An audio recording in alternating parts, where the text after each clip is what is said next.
today's session is about cloud UX.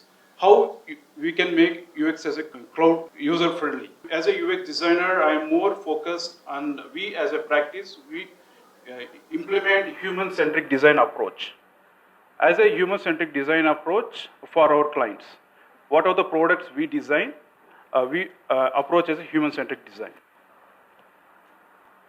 As a human-centric design, we as a design practice, we evolve around design thinking as a process. When we have a design thinking process in 5 stages, one is empathy. We understand first what is the customer needs, who are our customers, what are user needs, and then we empathize from the customer perspective, and then we understand the problem, we understand the persona, what we are going to design. Then going for the second step, define. In define, once we understand the customer, we focus on coming up with the problem statement, and we create the journey mapping in the defined state throughout the process. Then we go for ideate. We brainstorm ourselves with the stakeholders and the product engineering team, and then we come for multiple ideas of the product, and then we create the different ideations. Then we go for next phase is prototyping. Prototyping, where we do a in-house workshops with our product engineering team as well as the UX team, and we create multiple prototypes, and then we go for fifth phase is testing. Testing is nothing but once we do a prototype, then we conduct a usability test, and we do heuristic evaluations of the product, and then we understand the user experience of the product. If we have any problem, as a design thinking is an iterative process, where once we want to understand more deep understanding of the customer, we again go back to the defined state, get what is the problems we can solve again, then we move forward as an iterative process. As a Luxoft as a global design practice, we have a global design practice within the Luxoft. And we have our own unique motivational user experience framework. Motivational UX framework, we have 3 major parts. One is user experience, where we understand the customer, and then we come up with the journeys, and then we create as a UX process. Then we go for human behavior. How a human behavior can interact with our products as a technology base, how they can interact. And then we go for third stage as a game design thinking. We want to integrate and we want to make a long-term user-centric and customer-centric process throughout the journey of the product. What values we can build for getting the UX as a solutions? As I defined earlier in the design thinking process, we have 5 steps in the design thinking. And here we want to split it as a design sprints. In design sprints kind of thing, what we do in discovery. In discovery, we understand the users, and then we perform the customer research. We do market research. We understand the competitors across the market, and then we go for defined state. We understand what are the problem statement we defined, and we define the insights and opportunities, and we form the qualitative and quantitative analysis of the customer product, and then we come up with the journey and mood mapping, and once we come up with the personas, we understand what the customer ROI and the financial assumptions, so that we can take it forward to the next step as a ideate.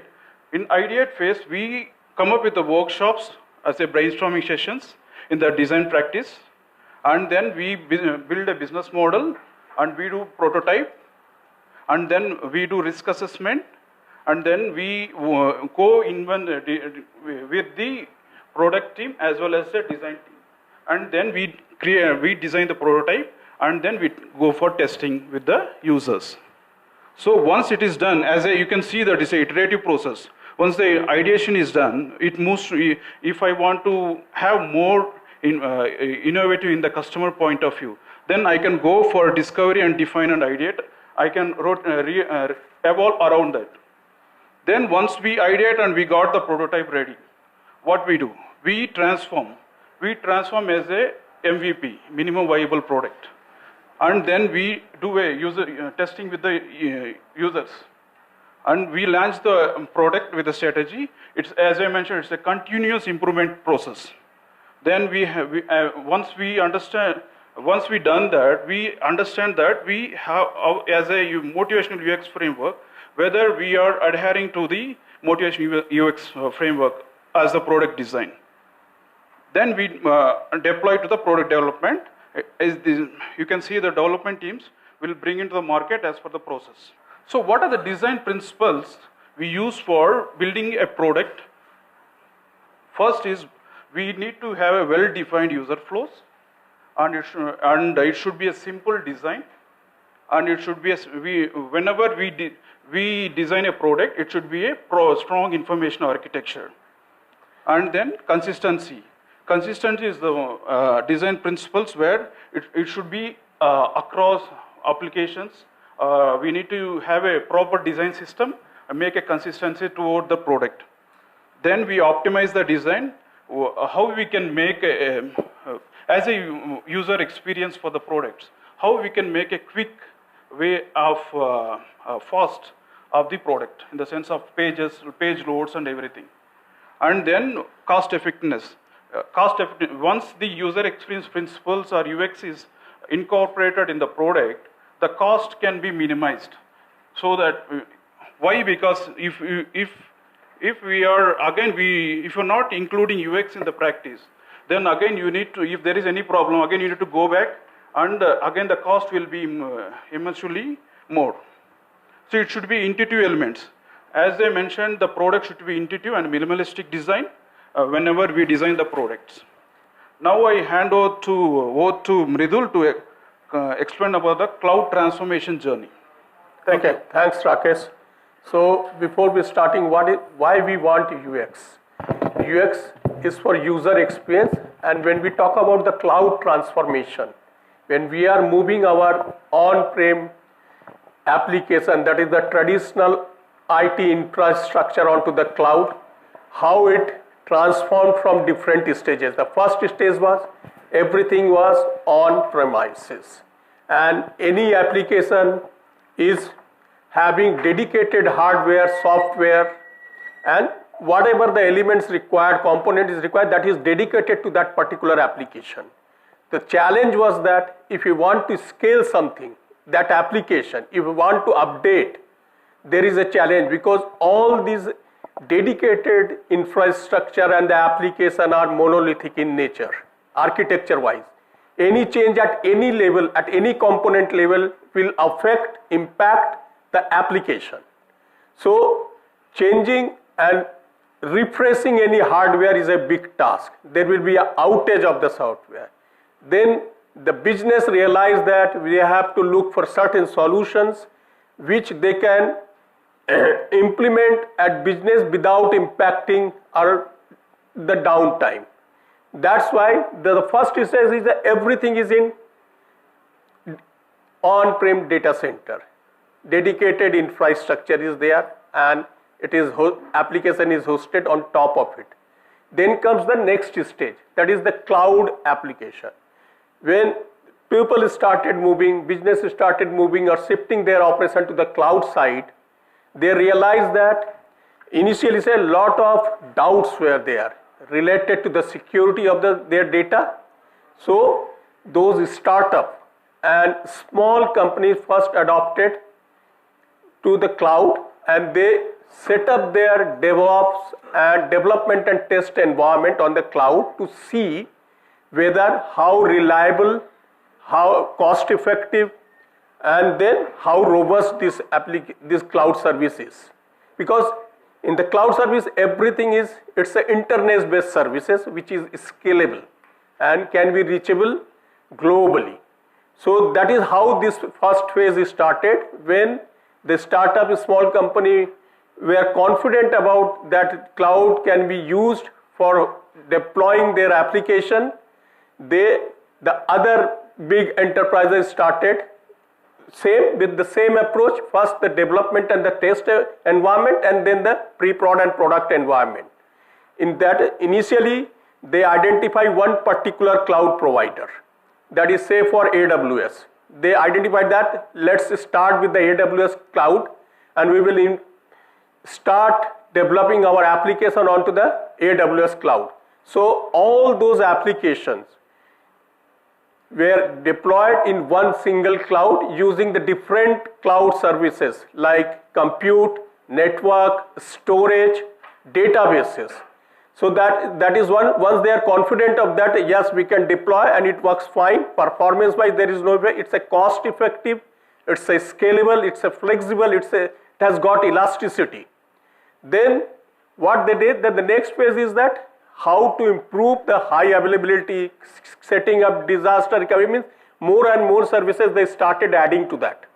Starting with some small application to the large application, and then setting up the DR site, and then the high availability. Also they wanted to expand their business to the other global area of other region.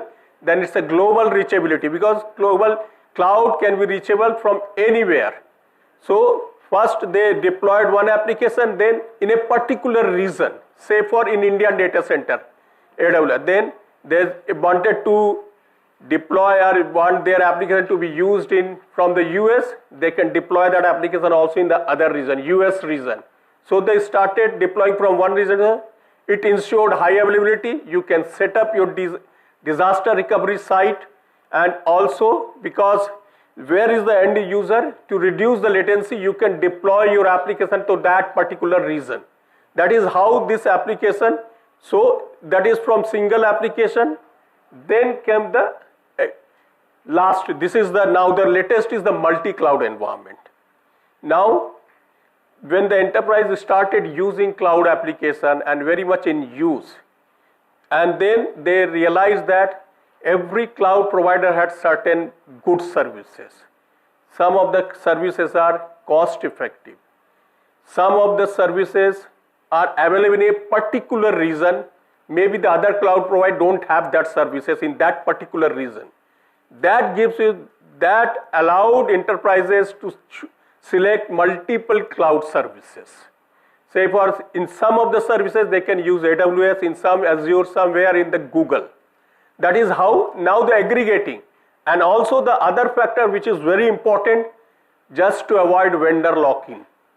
If your entire application or your organization business depends on one particular application, one particular cloud service provider, and outage happens, the entire system will be down.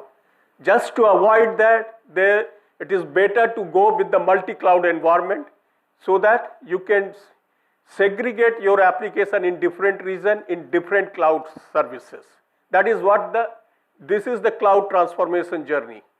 It's nothing but the change of the consumption of IT resources, right, from the dedicated infrastructure to the cloud infrastructure. This is how this entire usage, IT consumption pattern change. Now, how this architecture changes. This is on the cloud side. What happens in dedicated architecture? It's a dedicated infrastructure, means all hardware, software dedicated to that particular application. Whereas in case of cloud, it's on demand allocation of resources.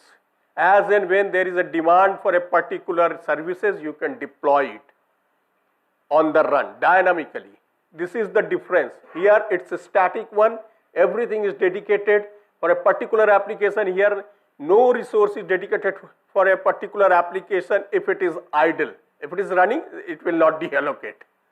The second thing is connect. How we are connecting.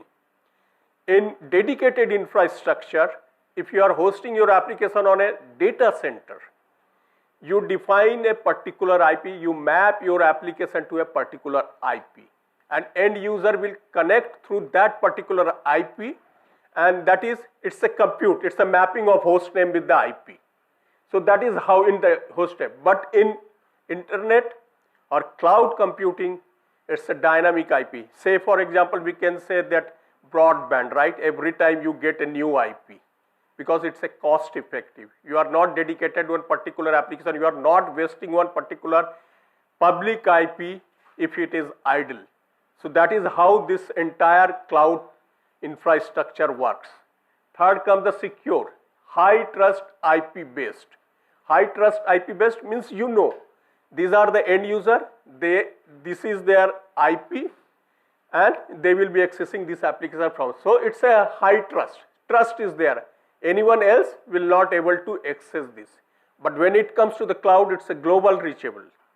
So how to ensure, how to secure? So cloud provides the security solution where anybody can access application data or other services with a well-defined control policy. It's a defined. So we don't trust, it's a zero trust actually. We don't trust any user. It's whenever a user comes in and try to log into the system, they will see what is the control policy, what is the access control policy to access a particular resource. That is how, this is how the difference comes. Then comes the provisioning. It's a dedicated server, homogeneous environment, not much change. But when it comes to the on-the-fly heterogeneous environment means you create a template for your instance, for your services, which contains all the configuration of your server, your application, and as and when with a single API call, you can provision those resources. This is how this entire architecture works. This is the difference between the traditional IT infrastructure and the cloud. Now comes the cloud native application drivers, right? So basically, when we talk about cloud, these are the global scale. Means when we talk about it's a global cloud computing, nothing with it's a globally anybody can access from anywhere. It's a elasticity, flexibility, billable, measurable. These are the characteristics of the cloud. So globally scale means worldwide reach. You can hyper scale means there is no limitation of resources. If you want 10 instance at one go, you will get it. So hyper scale, elasticity with economy. Elasticity with economy, the more is the volume of your transaction, your resources, you will get more discount. So this is one of the drivers. When you are hosting a cloud application, this is the driver, that is, it is available globally. Digital user experience, that is where the UX part comes into picture. You should know how, if a particular person is accessing through mobile or through tablet or through their laptop, desktop, it should get unified user experience. That is where this UX comes into picture. Third is reliability and resiliency. So every service, when you are deploying any application, you can define how to create this high availability in the architecture of your application, and then how to ensure it's fault tolerant, it's a enterprise grade security. So these things it provides us.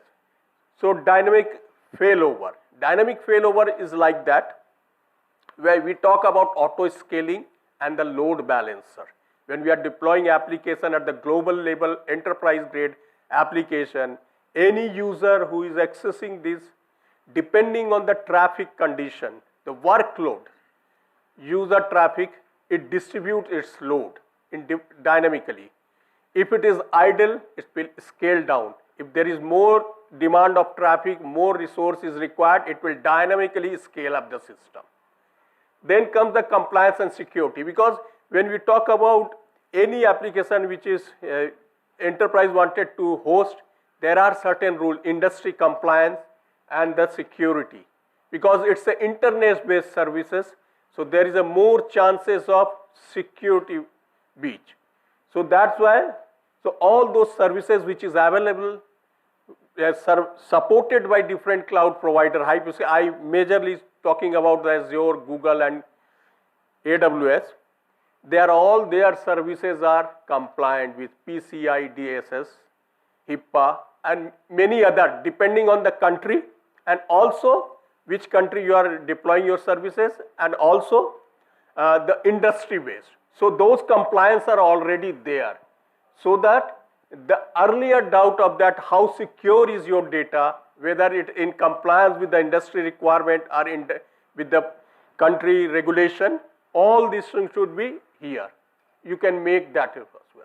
Then the unified platform. Unified platform means when we talk about the application, right? What is that?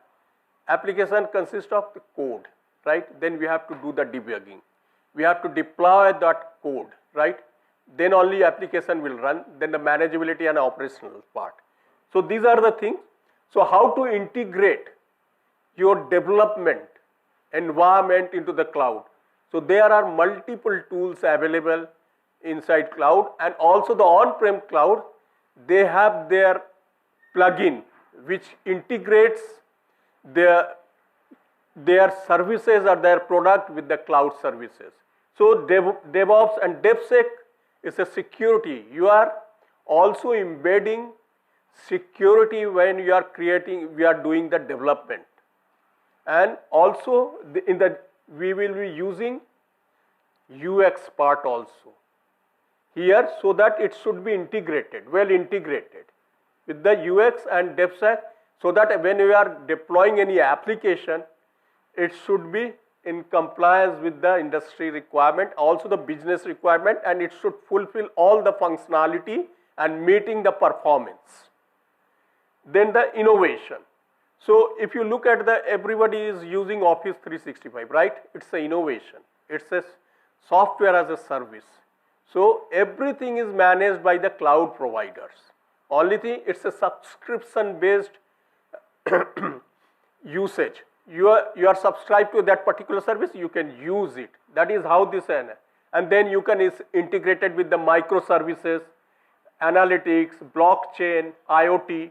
So these are the things, these are the innovations that in the application you also integrate these features, these components because data is very important in today's world. So we need analytics part, we need blockchain, we need artificial intelligence, so we have to include everything. So this innovation is also a scope when you are moving your application from the landscape to the cloud. Now, when we talk about the cloud application, right, and when we discuss with the clients, what is their requirement? So all this priority depends to whom you are talking, who is the stakeholder of this particular application. If it's a CIO, he wants simple general, there are a lot of applications, we need to migrate to the cloud. It's a general statement. That is, CTO is talking about the whole organization, right? If it's a VP infrastructure, how to move your IT infrastructure to the cloud. Similarly, CTO has different requirements. So depend how we decide. So depending on the stakeholders, we try to understand the expectation of cloud, and then what is their expectation, what is their current status, what they expect, what is the target architecture that they are looking for, what is the gap in between, and how to fill it, what is the roadmap to do that. So those things we have to decide, and then comes the UX practice. Because if you talk about cloud migration or application migration to the cloud, you will find very little about UX, all about how to move your application, and there are 5 or 6 R's, you can say rehosting, refactoring, re-architecting. These are the migration methodology that we use to migrate your application to the cloud. But we rarely talk about the UX part. But when you integrate your DevOps with the UX, it will help you to create your products much faster, economical, then user friendly, and it will also improve your performance. It will also help you the client retention. So those things we can implement. So depending on the stakeholders' priorities, we have to define how we can migrate your cloud application. So these are the objectives. What exactly is the objective when we talk about the migrating your cloud application into the including or embedding UX in that. So these are the, so we have to create a differentiator. UX gives you a differentiator. It will give you a product that will be user friendly, then good integration with the other component of the services, and then it will be a, so different cloud services can be integrated here.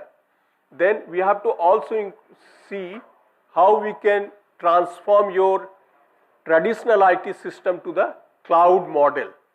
Then the challenges that we have to face. So if we don't have the design strategy for UX, then it's a challenge. And usually in traditional way, UX works in silos. They are not well integrated with the development team. This is the practice usually. So to involve that, this is the first challenge. They work in silos, so very difficult for developer to know what is their expectation from the UX side. Second, we spend lot of time on silos and then they come up with design, but developer don't have in sync with them. So how to do that? So that is the challenges that we face. And then there is a very little reference which talks about the integration of DevOps with the UX. So these are the challenge and how to transform this customer into digital transformation. And this is the architecture. So basic idea is how we can provide customer-centric touch using UX by integrating different cloud services. And these are the benefits that I can see. These are the benefits. It increases revenue, boosts digital transformation survey, improve conversion rates, advanced sales proposition, then reduce development resources. It's a faster to market if you define. So these are the benefits that you get when you adopt UX or integrate UX in your DevOps. Okay, thank you. Thanks for your time.